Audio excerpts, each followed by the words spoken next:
വ്യാജ ഓൺലൈൻ ട്രേഡിംഗിലൂടെ കൊച്ചിയിലെ pharmaceutical company ഉടമയ്ക്ക് 25 കോടി രൂപ നഷ്ടമായതിന് പിന്നിൽ സൈപ്രസ് കേന്ദ്രമായ സൈബർ മാഫിയയെന്ന സംശയം. സൈപ്രസ് കേന്ദ്രമായ കോൾ സെന്ററാണ് തട്ടിപ്പിന് ചുക്കാൻ പിടിച്ചത് എന്നത് സംബന്ധിച്ച് ചില സൂചനകൾ ലഭിച്ചിട്ടുണ്ടെന്നാണ് കൊച്ചി പോലീസ് വൃത്തങ്ങൾ നൽകുന്ന സൂചന. കൊച്ചി സൈബർ പോലീസ് രജിസ്റ്റർ ചെയ്ത കേസ് DCP ജുവനപ്പടി മഹേഷിന്റെ നേതൃത്വത്തിലുള്ള പ്രത്യേക സംഘമാണ് അന്വേഷിക്കുന്നത്.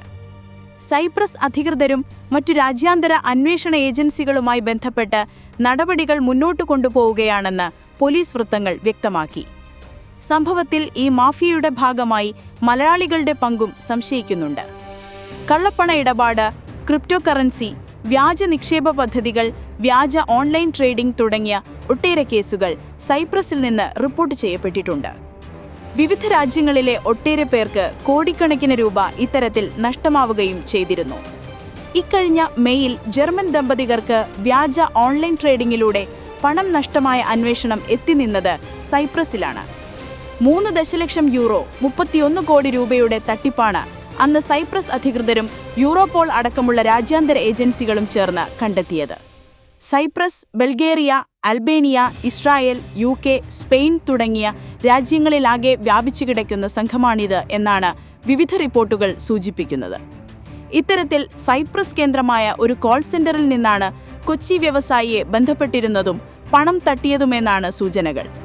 കൊച്ചി എളംകുളം കുമാരനാശാൻ നഗറിൽ താമസിക്കുന്ന 49കാരനായ വ്യവസായിയെ ഡാനിയൽ എന്നു പരിചയപ്പെടുത്തി മലയാളത്തിൽ സംസാരിക്കുന്ന ഒരാളാണ് പ്രത്യേക ട്രേഡിംഗിൽ നിക്ഷേപിക്കാനും ലാഭം കൊയ്യാനും പ്രേരിപ്പിക്കുന്നത്.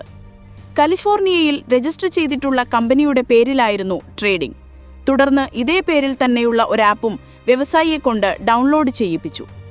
തുടക്കത്തിൽ 1.5 കോടി രൂപ വരെ വ്യവസായിക്ക് ലാഭം കിട്ടിയെന്നാണ് സൂചനകൾ. തുടർന്ന് കൂടുതൽ പണം നിക്ഷേപിക്കാനും വിവിധ കമ്പനികളുടെ ഓഹരികൾ വാങ്ങാനുമുള്ള പ്രേരണയായി. ഇത്തരത്തിൽ 2023 മെയ് മുതൽ 2025 ഓഗസ്റ്റ് 29 വരെയുള്ള സമയത്ത് 96 ഇടപാടുകളിലൂടെ 24.76 കോടി രൂപ വ്യവസായി നിക്ഷേപിച്ചു. ഇതെല്ലാം ആപ്പിൽ കൃത്യമായി കാണിക്കുകയും ചെയ്തിരുന്നു. എന്നാൽ ഈ ആപ്പും ഇതിലെ വിവരങ്ങളുമെല്ലാം തട്ടിപ്പായിരുന്നു എന്ന് പിന്നീടാണ് വ്യക്തമായത്. ട്രേഡിംഗ് നടത്തി പരിചയമുള്ളയാളായിരുന്നു കൊച്ചിയിൽ പണം നഷ്ടപ്പെട്ട ആൾ. ഇത്തരത്തിൽ കേരളത്തിൽ മാത്രം 50-ലേറെ പേർക്കും രാജ്യത്താകെ 1000-ലധികം ആളുകൾക്കും പണം നഷ്ടമായ വിവരങ്ങൾ അന്വേഷണ സംഘത്തിന് ലഭിക്കുന്നുണ്ട്. ഒരു ഇന്ത്യൻ ബാങ്കിന്റെ 23 അക്കൗണ്ടുകളിലേക്കാണ് കൊച്ചി വ്യവസായിയുടെ പണമെത്തിയത്. ഇത് പിന്തുടർന്നുള്ള അന്വേഷണമാണ് സൈപ്രസ് സൂചന അന്വേഷണ സംഘത്തിന് നൽകിയത്. ഇന്ത്യ പോലെ വിവിധ ഭാഷകൾ സംസാരിക്കുന്ന രാജ്യത്ത് തട്ടിപ്പ് നടത്താൻ മലയാളം സംസാരിക്കുന്നവരെ അടക്കം മാഫിയ കൂടെ കൂട്ടിയിട്ടുണ്ട് എന്നാണ് പുറത്തുവരുന്ന വിവരങ്ങൾ. ട്രേഡിംഗ് കമ്പനികളുമായി ചേർന്ന് വ്യാജ പരസ്യങ്ങൾ നൽകിയും ഈ മാഫിയ തട്ടിപ്പ് നടത്തുന്നുണ്ട്. ഇത്തരത്തിൽ ട്രേഡിംഗ് കമ്പനികളെ ആശ്രയിക്കുന്നവർ ഇതിൽ നൽകുന്ന വ്യക്തിഗത വിവരങ്ങൾ വൻ തുകയ്ക്ക് മാഫിയയ്ക്ക് മറിച്ചു വിൽക്കുന്നതാണ് ഈ ഇടപാട്. ഇത്തരത്തിൽ ലഭിക്കുന്ന വിവരങ്ങളുടെ അടിസ്ഥാനത്തിലാണ് നിക്ഷേപകളെ തേടി കോൾ സെന്ററിൽ നിന്ന് വിളികളെത്തുന്നതും. മുംബൈ നഗരത്തെ പിടിച്ചുകുലുക്കിയ വ്യാജ ബോംബ് ഭീഷണി സന്ദേശത്തിന് പിന്നിലെ ജ്യോതിഷി കുടുങ്ങിയത് സ്വാറ്റിന്റെ ചടുല നീട്ടത്തിൽ. പട്ന സ്വദേശിയായ 51കാരൻ അശ്വിനി കുമാറിനെയാണ് അന്വേഷണ സംഘം പിടികൂടിയത്.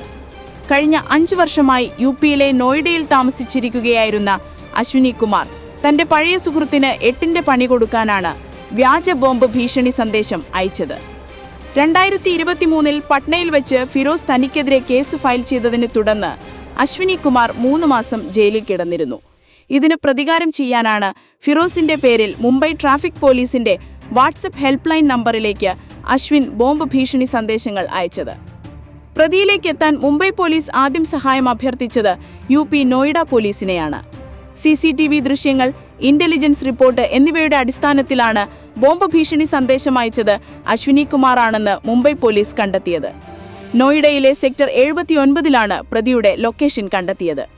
വൈകാതെ തന്നെ special weapons and tactics SWAT സംഘം ഇയാളെ അറസ്റ്റ് ചെയ്യുകയായിരുന്നു.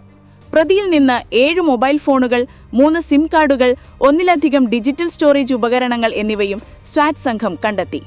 ഇയാളെ പിന്നീട് മുംബൈ പോലീസിന് കൈമാറി. അശ്വിനി കുമാറിനെതിരെ ഭാരതീയ ന്യായ സംഹിതയുടെ സെക്ഷൻ 351 ക്രിമിനൽ ഭീഷണി, ഉപവകുപ്പ് 3, 4 എന്നിവ പ്രകാരമാണ് പോലീസ് കേസ് രജിസ്റ്റർ ചെയ്തിരിക്കുന്നത്. അതേസമയം ബോംബ് ഭീഷണി വ്യാജമാണെന്ന് സ്ഥിരീകരിച്ചതോടെ ആശ്വാസത്തിലാണ് മുംബൈ നിവാസികൾ. എന്നിരുന്നാലും ഗണേശോത്സവ ആഘോഷങ്ങളുടെ അവസാന ദിവസമായ ഇന്ന് മുംബൈ പോലീസ് വ്യാപക സുരക്ഷയാണ് നഗരത്തിൽ ഒരുക്കിയിരിക്കുന്നതെന്ന് ANI റിപ്പോർട്ട് ചെയ്തു. ഗതാഗതം നിയന്ത്രിക്കുന്നതിനും ഗണേശ് വിഗ്രഹ നിമജ്ജനത്തിനുള്ള വഴികളിലെ തിരക്ക് നിയന്ത്രിക്കുന്നതിനും AI സാങ്കേതിക വിദ്യയുടെ സഹായം ഉപയോഗിക്കുന്നുണ്ടെന്നും മുംബൈ പോലീസ് അറിയിച്ചു. നഗരം മുഴുവൻ പെട്രോളിംഗ് സംഘത്തെയും നിയോഗിച്ചിട്ടുണ്ട്. നഗരത്തിൽ നിമജ്ജൻ ഘോഷയാത്ര അവസാന ഘട്ടത്തിലേക്ക് കടന്നിരിക്കുകയാണ്. ഓഗസ്റ്റ് 27-നാണ് ഗണേശോത്സവത്തിന്റെ ഭാഗമായ 10 ദിവസത്തെ ആഘോഷങ്ങൾ ആരംഭിച്ചത്. നഗ്നരായി എത്തി ഭീതി പരത്തുക, ഒറ്റയ്ക്കാണെന്നു കണ്ടാൽ സ്ത്രീകളെ വലിച്ചിറച്ച വിജനമായ സ്ഥലത്തേക്ക് കൊണ്ടുപോയി ബലാത്സംഗം ചെയ്യുക, സിനിമാ കഥകളിൽ മാത്രം കണ്ടുവന്നിരുന്ന ഒരു സംഘത്തെക്കുറിച്ചുള്ള ഭീതിയിലാണ് ഉത്തർപ്രദേശിലെ മീററ്റിന് സമീപത്തുള്ള ഗ്രാമങ്ങൾ. നഗ്നരായി സംഘം ചേർന്നെത്തുന്നതുകൊണ്ട് ഗ്രാമവാസികൾ ഈ അക്രമി സംഘത്തിന് ന്യൂഡ് ഗ്യാങ് അഥവാ നഗ്നസംഘം എന്ന പേര് നൽകി. തുടരെ സ്ത്രീകൾക്കെതിരെ അക്രമമുണ്ടായതോടെ സംഭവത്തിൽ പോലീസ് അന്വേഷണം ആരംഭിച്ചു. എന്നാൽ ഇതുവരെ അക്രമി സംഘത്തെക്കുറിച്ച് കാര്യമായ ഒരു വിവരവും ലഭിച്ചിട്ടില്ല. ഇപ്പോൾ ഡ്രോണുകൾ ഉപയോഗിച്ച് ഗ്രാമത്തിലെ കൃഷിയിടങ്ങളിലും ആൾപ്പാർപ്പില്ലാത്ത വിജനമായ മേഖലകളിലും തിരച്ചിൽ നടത്തുകയാണ് മീററ്റ് പോലീസ്. ദൗറയിലെ പെൺകുട്ടിക്ക് നേരെയാണ് ആദ്യം അക്രമമുണ്ടായത്. നീണ്ട കട്ടിമുടിയുള്ള 2 യുവാക്കളാണ് തന്നെ ആക്രമിച്ചതെന്ന് പെൺകുട്ടി പോലീസിന് മൊഴി നൽകിയിട്ടുണ്ട്. യുവാക്കൾ നഗ്നരായിരുന്നുവെന്നും വയലിലേക്ക് വലിച്ചിറച്ച് ബലാത്സംഗം ചെയ്യാൻ ശ്രമിച്ചുവെന്നും പെൺകുട്ടി പറയുന്നു. ഒറ്റപ്പെട്ട സംഭവമാണെന്നു കരുതി ആദ്യഘട്ടത്തിൽ പോലീസ് കേസിന് കാര്യമായ ഗൗരവം നൽകിയിരുന്നില്ല. എന്നാൽ വൈകാതെ സംഗതി മാറി. ഭരാള ഗ്രാമത്തിൽ നിന്നുള്ള വീട്ടമ്മയായ സ്ത്രീയാണ് നഗ്നസംഘത്തിന്റെ അടുത്ത ആക്രമണത്തിന് ഇരയായത്. ജോലിസ്ഥലത്തേക്ക് ഒറ്റയ്ക്ക് പോവുകയായിരുന്ന സ്ത്രീയെ വഴിയിൽ വെച്ച് 2 യുവാക്കൾ ചേർന്ന് ബലമായി തൊട്ടടുത്ത വയലിലേക്ക് പിടിച്ചുകൊണ്ടുപോയി. സ്ത്രീ ഉച്ചത്തിൽ നിലവിളിക്കുകയും യുവാക്കളിൽ നിന്ന് രക്ഷപ്പെട്ട് ഓടുകയും ചെയ്തു. നിലവിളി കേട്ട് ഓടിയെത്തിയ ഗ്രാമവാസികളാണ് സ്ത്രീയെ രക്ഷിച്ചത്. നഗ്നസംഘമാണ് തന്നെ ആക്രമിച്ചതെന്ന് സ്ത്രീ ഗ്രാമീണരോട് പറഞ്ഞു. ഇതോടെ ഗ്രാമവാസികൾ എല്ലാ വശങ്ങളിൽ നിന്നും വയലുകൾ വഴഞ്ഞെങ്കിലും നഗ്നസംഘം അവിടെ നിന്ന് ഓടി രക്ഷപ്പെട്ടിരുന്നു. യുവാക്കൾ 2 പേരും നിവസ്ത്രരായിരുന്നുവെന്നും ഇരുവർക്കും നീണ്ട കട്ടിമുടിയുണ്ടായിരുന്നുവെന്നും സ്ത്രീ പറഞ്ഞു. പിന്നാലെ മീററ്റിന് സമീപത്തെ മറ്റു 2 ഇടങ്ങളിലും ഇതേ സംഭവം ആവർത്തിച്ചു. തുടരെ 4 സ്ത്രീകൾക്കെതിരെ നഗ്നസംഘം ആക്രമണം നടത്തിയതോടെ പോലീസും വിഷയം ഗൗരവമായി പരിഗണിക്കാൻ തുടങ്ങി. ഇതോടെയാണ് പ്രതികൾക്കായി ഡ്രോൺ പരിശോധനയിലേക്ക് പോലീസ് കടന്നത്. നിരീക്ഷണത്തിനായി CCTV ക്യാമറകളും സ്ഥാപിച്ചിട്ടുണ്ട്. അതേസമയം നഗ്നസംഘത്തിന്റെ ആക്രമണത്തിൽ കൂടുതൽ സ്ത്രീകൾ ഉൾപ്പെട്ടിട്ടുണ്ടെന്നാണ് പ്രാദേശിക മാധ്യമങ്ങൾ റിപ്പോർട്ട് ചെയ്യുന്നത്. നാണക്കേട് ഭയന്ന് നഗ്നസംഘത്തിന്റെ ആക്രമണങ്ങൾ പലരും പുറത്തു പറയുന്നില്ലെന്നും റിപ്പോർട്ടുണ്ട്. എന്നാൽ നഗ്നസംഘം ചിലർ പരത്തുന്ന കിംവദന്തിയാണെന്നാണ് മറ്റൊരു കൂട്ടം വാദിക്കുന്നത്. സർക്കാരിന്റെയും പോലീസിന്റെയും പ്രതിച്ഛായ തകർക്കാൻ ചിലർ ശ്രമിക്കുകയാണെന്നും അതിന്റെ ഭാഗമാണ് നഗ്നസംഘത്തിന്റെ കഥ പ്രചരിപ്പിക്കുന്നതെന്നുമാണ് ഒരു വിഭാഗത്തിന്റെ ആരോപണം. 100 കണക്കിന് പേർക്ക് പണം നഷ്ടമായ പാതിവില തട്ടിപ്പു കേസിലെ അന്വേഷണം പാതിവഴിയിൽ അവസാനിക്കുമോ? കേസ് അന്വേഷിക്കുന്ന പ്രത്യേക അന്വേഷണ സംഘത്തെ സർക്കാർ പിരിച്ചുവിട്ടു. അന്വേഷണത്തിന് മേൽനോട്ടം വഹിച്ചിരുന്ന കൊച്ചി ക്രൈംബ്രാഞ്ച് SP MJ സോജനെ വിജിലൻസ് സ്പെഷ്യൽ SP ആയി മാറ്റി നിയമിക്കുകയും ചെയ്തു. കേസ് ഇനി അതതു ക്രൈംബ്രാഞ്ച് യൂണിറ്റുകൾ അന്വേഷിച്ചാൽ മതിയെന്നാണ് സർക്കാർ തീരുമാനം. കേരളം കണ്ട ഏറ്റവും വലിയ സാമ്പത്തിക തട്ടിപ്പുകളിൽ ഒന്നാണ് പാതിവില തട്ടിപ്പ്.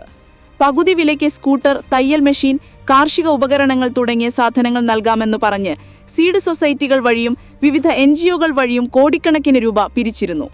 എന്നാൽ വളരെ കുറച്ചു പേർക്ക് മാത്രമേ ഈ സാധനങ്ങൾ നൽകാൻ കഴിഞ്ഞുള്ളൂ. തുടർന്ന് തട്ടിപ്പിന് നേതൃത്വം നൽകിയ Ananthu Krishnan, national NGO confederation chairman KN Anandkumar അടക്കമുള്ളവർ അറസ്റ്റിലായി. ഇതുവരെ 1400 കേസുകളാണ് സംസ്ഥാനത്തുടനീളം രജിസ്റ്റർ ചെയ്തിട്ടുള്ളത്. 500 കോടി രൂപയാണ് തട്ടിയതെന്നാണ് കണക്കെങ്കിലും കേരളമൊട്ടാകെ പിരിച്ചെടുത്ത തുക ഇതിന്റെ പല മടങ്ങു വരുമെന്നാണ് സൂചനകൾ. ചില കേസുകളിൽ അനന്തു കൃഷ്ണന് ജാമ്യം ലഭിച്ചെങ്കിലും ഇതുവരെ പുറത്തിറങ്ങിയിട്ടില്ല. ഭൂരിഭാഗവും സ്ത്രീകളാണ് തട്ടിപ്പിന് ഇരയായത്. വ്യാപക പ്രതിഷേധമുയർന്നതിനെ തുടർന്ന് ഇക്കഴിഞ്ഞ ഫെബ്രുവരിയിൽ സർക്കാർ പ്രത്യേക അന്വേഷണ സംഘത്തെ നിയോഗിച്ചു. MJ സോജന്റെ നേതൃത്വത്തിലുള്ള അന്വേഷണ സംഘത്തിൽ എക്കണോമിക് ഒഫൻസ് വിംഗ്, ക്രൈംബ്രാഞ്ച് യൂണിറ്റുകൾ, ക്രൈംബ്രാഞ്ച് സെൻട്രൽ യൂണിറ്റ്, സൈബർ വിഭാഗം എന്നിവയിൽ നിന്നുള്ള 80 പേരാണ് ഉൾപ്പെട്ടിരുന്നത്. വിവിധ പോലീസ് സ്റ്റേഷനുകളിലായി രജിസ്റ്റർ ചെയ്തിട്ടുള്ള 34 കേസുകൾ 12 ടീമുകളായി തിരിഞ്ഞ് അന്വേഷിക്കാനായിരുന്നു പ്രത്യേക അന്വേഷണ സംഘത്തിന്റെ തീരുമാനം. ഇക്കഴിഞ്ഞ ഏപ്രിലിൽ ആനന്ദ് കുടാറിന്റെ ജാമ്യഹർജി പരിഗണിക്കുന്ന വേളയിൽ ഹൈക്കോടതിയിൽ അന്വേഷണത്തിന്റെ പുരോഗതി സംബന്ധിച്ച റിപ്പോർട്ട് അന്വേഷണ സംഘം സമർപ്പിച്ചിരുന്നു. ആനന്ദ്കുമാറിന് ജാമ്യം നൽകരുതെന്നും ഒട്ടേറെ കേസുകളിൽ കസ്റ്റഡിയിലെടുത്ത് ചോദ്യം ചെയ്യണമെന്നുമായിരുന്നു സംഘത്തിന്റെ ആവശ്യം. അതിനിടയിലാണ് പ്രത്യേക അന്വേഷണ സംഘത്തെ തന്നെ പിരിച്ചുവിടുന്നതും സംഘത്തലവനെ വിജിലൻസ് വിഭാഗത്തിലേക്ക് മാറ്റി നിയമിക്കുന്നതുമൊക്കെ. ഒട്ടേറെ കേസുകളാണ് പാതിവില തട്ടിപ്പുമായി ബന്ധപ്പെട്ടുള്ളത് എന്നതിനാൽ തന്നെ വ്യത്യസ്തമായ യൂണിറ്റുകൾ അന്വേഷിക്കുന്നത് വഴി അന്വേഷണം ദുർബലമാകാൻ സാധ്യതയുണ്ടെന്ന ആരോപണങ്ങളും ഉയർന്നു കഴിഞ്ഞിട്ടുണ്ട്. പരസ്പര വിരുദ്ധമായ റിപ്പോർട്ടുകൾ സമർപ്പിക്കപ്പെട്ടാൽ കോടതിയിലും കേസ് നിലനിൽക്കില്ല എന്നുവരും. നിലവിൽ ഒരു കേസിലും പോലീസ് കുറ്റപത്രം സമർപ്പിച്ചിട്ടില്ല. കേസിൽ അന്വേഷണ പുരോഗതിയില്ലെന്നാരോപിച്ച് പാതിവില തട്ടിപ്പിൽ പണം നഷ്ടമായവർ ഉത്രാട ദിവസം അനന്തു കൃഷ്ണന്റെ തൊടുപുഴ മുട്ടം ശങ്കരപ്പിള്ളിയിലുള്ള വീട്ടിലേക്ക് പ്രതിഷേധ മാർച്ച് നടത്തിയിരുന്നു. കൊല്ലം ഓച്ചിറ റെയിൽവേ സ്റ്റേഷന് വടക്കുഭാഗത്ത് അമ്മയും മകനും ട്രെയിൻ തട്ടി മരിച്ചു.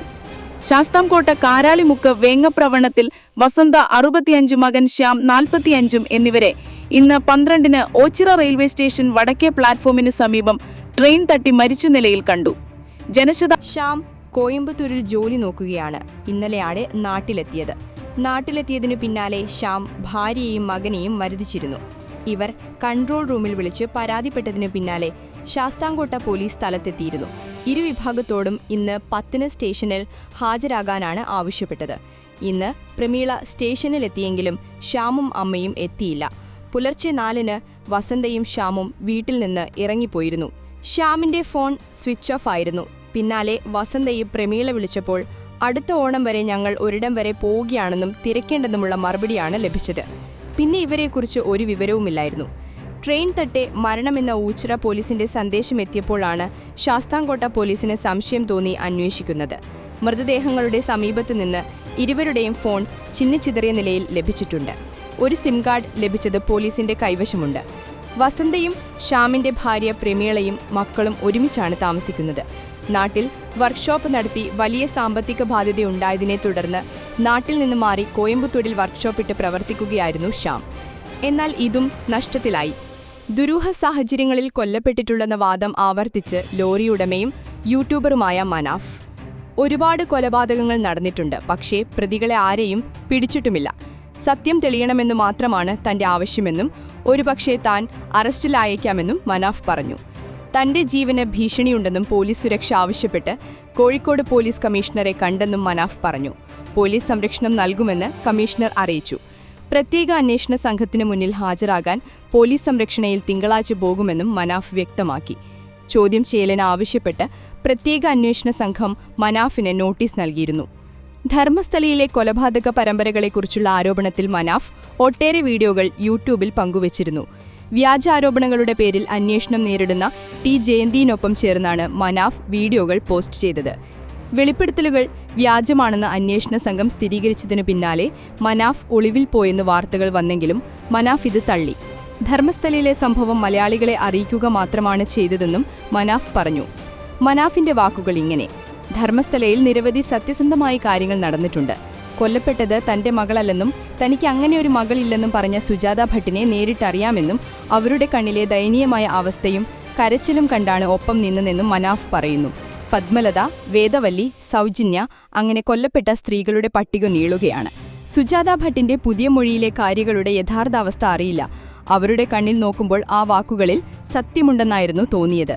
എനിക്കും അമ്മയുള്ളതല്ലേ, അവർ കള്ളിയാണെന്ന് പ്രത്യേക അന്വേഷണ സംഘം പോലും പറഞ്ഞിട്ടില്ല. അവരുടെ തലയിൽ വി കട്ടായി ഒരു വലിയ പരിക്കുണ്ട്. തലയ്ക്കടിച്ച് ബോധം കെടുത്തിയെന്ന് അവരുടെ വാക്ക് ശരിവെക്കുന്നതാണത്. അനന്യയെക്കുറിച്ചുള്ള വെളിപ്പെടുത്തലുകളൊന്നും SIT ഇപ്പോഴും തള്ളിയിട്ടില്ല. ശുചീകരണ തൊഴിലാളിയാണ് മലയാളികളെയും താൻ കുഴിച്ചിട്ടിട്ടുണ്ടെന്ന് വെളിപ്പെടുത്തിയത്. കേരള സാരി ഉടുത്ത സ്ത്രീകളുടെ മൃതദേഹം മറവ് ചെയ്തിട്ടുണ്ടെന്നായിരുന്നു അയാൾ വെളിപ്പെടുത്തിയത്. കേരളത്തിൽ നിന്നുള്ളവരും കൊല്ലപ്പെട്ടിട്ടുണ്ട്, പക്ഷേ ബന്ധുക്കൾക്ക് നീതി വേണമെന്നില്ല. അതെല്ലാം പൊല്ലാപ്പാകുമെന്നും ഇത്രയും വർഷങ്ങളായില്ലേ എന്നുമാണ് അവരെ ബന്ധപ്പെട്ടപ്പോൾ കാരണമായി പറഞ്ഞത്. ധർമ്മസ്ഥലയിൽ നിരവധി പേരെ കൊലപ്പെടുത്തി കുഴിച്ചിട്ടതായ ആരോപണം ഉന്നയിച്ച മുൻ ശുചീകരണ തൊഴിലാളി ചിന്നയ്യയെ പ്രത്യേക അന്വേഷണ സംഘം കഴിഞ്ഞ മാസം അറസ്റ്റ് ചെയ്തിരുന്നു. 1995, 2014 കാലഘട്ടത്തിൽ നിരവധി പേരെ കൊലപ്പെടുത്തി കുഴിച്ചു മൂടിയെന്നായിരുന്നു വെളിപ്പെടുത്തൽ. വെളിപ്പെടുത്തിയ കാര്യങ്ങളിൽ പൊരുത്തക്കേടുകൾ ഉള്ളതാണ് അറസ്റ്റ് രേഖപ്പെടുത്തിയതെന്ന് അധികൃതർ പറഞ്ഞു. സുജാത ഭട്ട് എന്ന യുവതി വെളിപ്പെടുത്തലുമായി എത്തിയപ്പോഴാണ് ആരോപണങ്ങൾ ചൂടുപിടിച്ചത്. 2003 തന്റെ മകളെ ധർമ്മസ്ഥലയിൽ കാണാതെയായി എന്നായിരുന്നു വെളിപ്പെടുത്തൽ. പിന്നീട് ആരോപണങ്ങൾ തെറ്റായിരുന്നുവെന്ന് അവർ തുറന്നു പറഞ്ഞു. ക്ഷേത്രവുമായി ബന്ധപ്പെട്ട സ്വത്ത് തർക്കങ്ങളിൽ തുടർന്നാണ് താൻ കള്ളപ്പരാതി നൽകിയതെന്നും അനന്യ എന്ന മകൾ തനിക്കില്ലെന്നുമാണ് പോലീസിനോട് പറഞ്ഞത്. അറസ്റ്റിലായ ചിന്നയിൽ നിന്നും സുജാത ഭട്ടിൽ നിന്നും കേസിൽ ഇവർ നടത്തിയ ഇടപെടലുകളെക്കുറിച്ച് സൂചന ലഭിച്ചതോടെയാണ് പ്രത്യേക അന്വേഷണ സംഘം യൂട്യൂബർമാരെ കേന്ദ്രീകരിച്ചത്. ഇതിന്റെ അടിസ്ഥാനത്തിലാണ് ചോദ്യം ചെയ്യലിന് ഹാജരാകണമെന്ന ആവശ്യപ്പെട്ട് SIT മനാഫിന് നോട്ടീസ് നൽകിയത്. ധർമ്മസ്ഥലയിൽ നേരിട്ടെത്തിയ മനാഫ് ആരോപണം ഉന്നയിച്ച പലരെയും നേരിൽ കണ്ടതായി അന്വേഷണ സംഘത്തിന് വിവരം ലഭിച്ചിട്ടുണ്ട്. ഇതിന്റെ വിശദാംശങ്ങൾ മനാഫിൽ നിന്ന് തേടും. ഷിറൂരിൽ മണ്ണിടിച്ചിലിൽ മരിച്ച കോഴിക്കോട് സ്വദേശി അർജുൻ ഓടിച്ച ലോറിയുടെ ഉടമയാണ് മനാഫ്. GST പരിഷ്കരണത്തെ പരിഹസിച്ച് കോൺഗ്രസിന്റെ കേരള ഘടകം എക്സിൽ പോസ്റ്റ് ചെയ്ത കുറിപ്പ് വിവാദമായതിനു പിന്നാലെ Congress social media വിങ്ങിന്റെ ചുമതലയൊഴിഞ്ഞു VT Balaram. ബിഡിയും ബീഹാറും തുടങ്ങുന്നത് ബിയിൽ നിന്നാണ് എന്ന പോസ്റ്റാണ് വിവാദത്തിന് തിരികൊളുത്തിയത്. പുകയില ഉൽപ്പന്നങ്ങളുടെ GST വെട്ടിക്കുറച്ചതിനെ പരാമർശിച്ചായിരുന്നു കോൺഗ്രസിന്റെ പോസ്റ്റ്. സംഗതി വിവാദമായതോടെ പോസ്റ്റ് നീക്കം. പുകയില ഉൽപ്പന്നങ്ങളുടെ GST വെട്ടിക്കുറച്ചതിനാൽ ഇനി അത് പാപമായി കണക്കാക്കാൻ കഴിയില്ലെന്നും പോസ്റ്റിൽ പറഞ്ഞിരുന്നു. ബീഹാറിൽ രാഹുൽ ഗാന്ധിയുടെ വോട്ട് അധികാർ യാത്ര സമാപിച്ചതിനു തൊട്ടു പിന്നാലെയായിരുന്നു വിവാദ പോസ്റ്റ്. ബീഹാറിനെ ഇകഴ്ത്തി കാണിച്ചുവെന്ന് ആരോപിച്ച് BJP ദേശീയ തലത്തിൽ ഈ പോസ്റ്റ് ചർച്ചാ വിഷയമാക്കുകയും ചെയ്തു. വിഷയത്തിൽ ജാഗ്രത കുറവുണ്ടായി എന്നും തെറ്റുപറ്റിയെന്നും KPCC പ്രസിഡന്റ് സണ്ണി ജോസഫ് പറഞ്ഞിരുന്നു.